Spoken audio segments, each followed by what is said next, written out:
Welcome, here I've got OnePlus 9 Pro and I'm gonna show you how to record the slow motion video at this device. So at first we have to tap on the camera button to open it, and for now we are in the standard photo mode.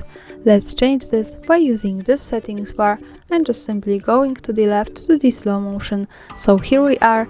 Now we can start recording this kind of video by tapping on this big red button at the center. So let me start to show you how it works.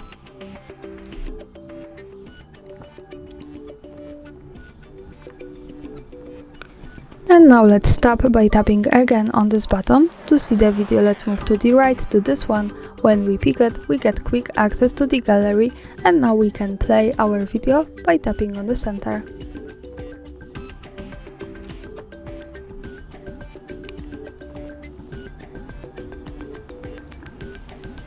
And this is how the slow motion video looks like at this device. Thanks for watching, subscribe our channel and leave the thumbs up.